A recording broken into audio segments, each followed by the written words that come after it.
En la hora de la verdad, a través de Radio Red de RCN, llega el editorial de Fernando Londoño.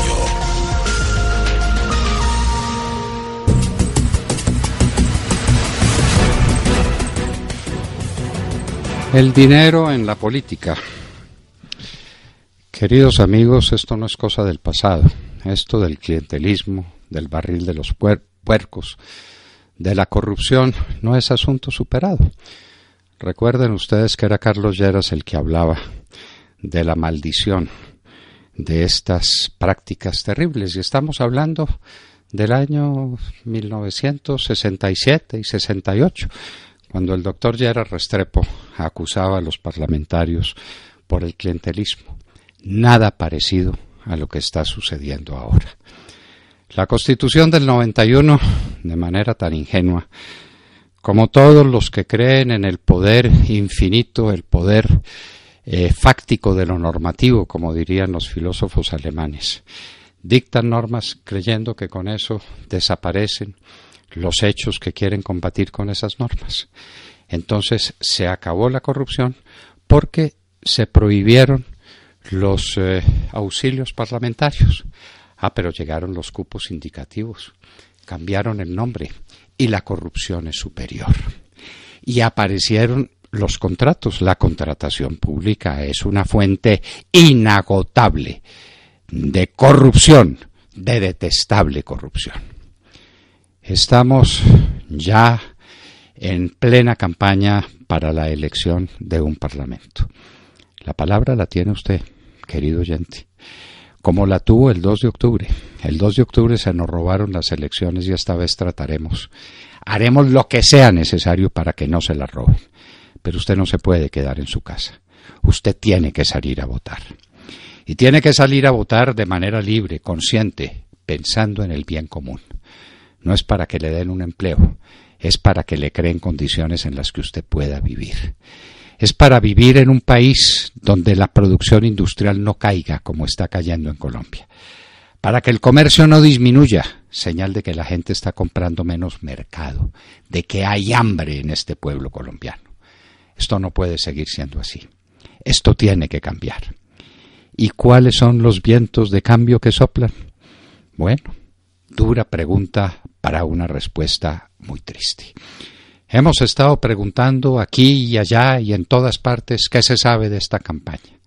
El despliegue inusitado, inaudito del dinero. Las grandes pancartas, las grandes vallas, la grande publicidad. Vote por no sé quién, vote por sí sé cuándo. Las manifestaciones se hacen pagándole a la gente para que asista, pagándole una cuota que será el anticipo de lo que haya que pagarles el día de las elecciones para comprar su voto. La prostitución total de la política. Y eso en todas las regiones del país, porque antes censurábamos a la costa atlántica como el origen de la práctica de pagar por el voto. Al costeño lo corrompieron de esa manera y corrompieron toda la política porque había que pagar por el voto.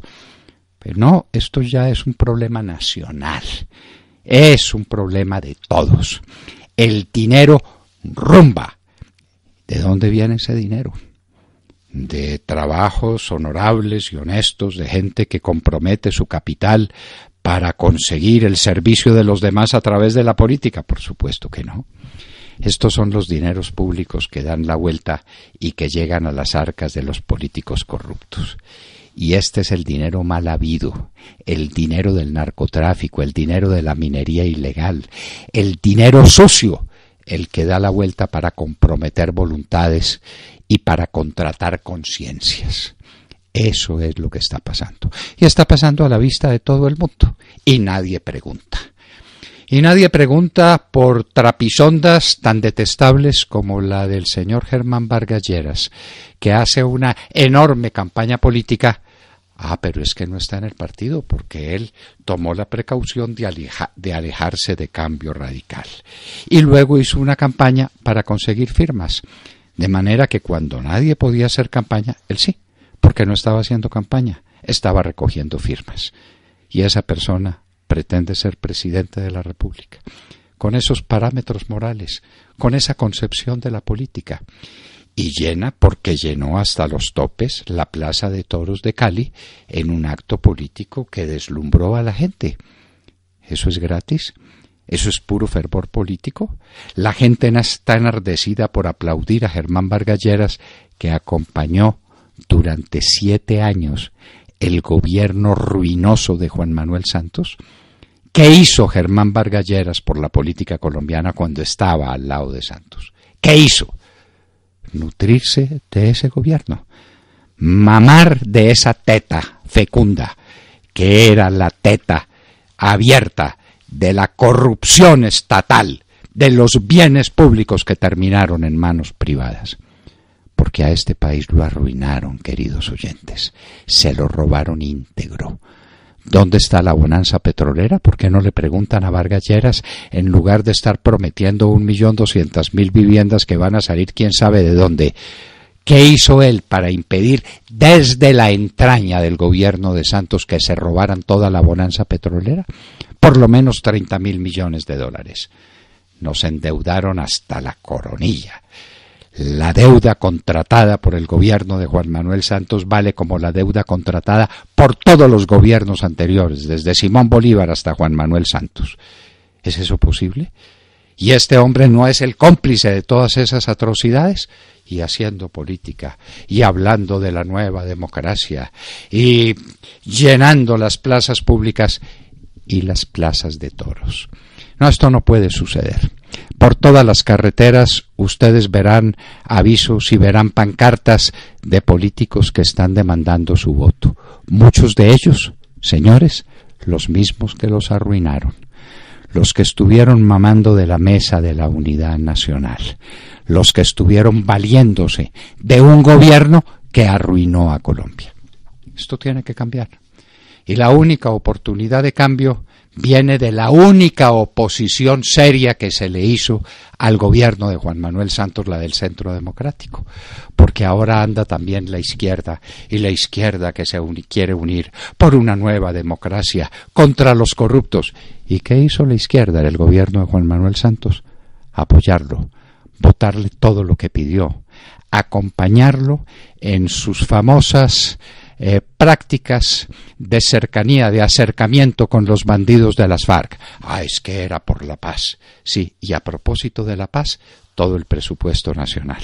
Y a propósito de la paz, todo el endeudamiento público. Y a propósito de la paz, la disposición de la bonanza petrolera. A propósito de la paz, todas las atrocidades de este gobierno. La izquierda está comprometida hasta los tuétanos con el gobierno de Juan Manuel Santos. La señora Claudia López, que grita y vocifera contra la corrupción. ¿Y cómo votaba en el Congreso? A favor de los proyectos y las propuestas de Juan Manuel Santos, de manera que auspiciar la corrupción para combatirla después. Qué cómodo, ¿no? Y el señor Sergio Fajardo, que destruyó lo que había construido en Antioquia Luis Alfredo Ramos, gran gobernador de ese departamento, endeudándolo también hasta la coronilla, y con aquello de que Antioquia, la más educada, tenía que regar recursos en todos los municipios, acabó con el erario público en Antioquia. No, el país tiene que aprender a cobrar las deudas que tienen los políticos contratados con él. Eso tiene un nombre. El nombre es el castigo político. El castigo político a los corruptos, el castigo político a los malos gobiernos. Es la sanción, es la censura que el ciudadano enfurecido le hace a un gobierno que lo arruinó, que no sirvió a sus intereses, que no valió para moverlo en el sentido del bien común, sino del interés particular. Que este ha sido el peor de los gobiernos que tuvimos en la historia, ya a nadie le cabe duda, a nadie. Nos dejó en la ruina, después de haber disfrutado los gajes durante 4 años de un petróleo a unos precios exorbitantes, después de habernos endeudado de manera afrentosa en una deuda que tendrán que pagar las próximas generaciones. Este es el peor gobierno de la historia. ¿Vamos a votar por los mismos que lo hicieron posible? por los de los partidos tradicionales, por el señor Vargas Lleras, que estuvo al pie de ese gobierno durante 7 años. No, aquí tiene que venir el castigo en las urnas, el castigo democrático, que fue el que el pueblo colombiano el 2 de octubre le dio al gobierno de Santos con la derrota en el plebiscito. Derrota que fue mucho mayor que la derrota que registran las cifras de la registraduría del Estado Civil. Desde luego que fue mucho mayor, pero no importa. Por cualquier margen que haya sido, derrotamos el 2 de octubre esa podredumbre, ese putrefacto contubernio con los peores criminales que ha habido en Colombia y que ha habido en América. Ahora cabe infligirles otra derrota. El dinero no puede ser la pauta y la medida de la política colombiana, y mucho menos un dinero extraído de las arcas oficiales, es decir, del bolsillo de los contribuyentes. La industria cae y cae el comercio. Y ustedes verán los comentarios, mírenlos en Caracol, mírenlos en los periódicos oficiales. ¿Por qué? No, por el aumento del IVA que golpeó duramente el bolsillo de la clase media y de las gentes pobres. ¿Y eso por qué se hizo?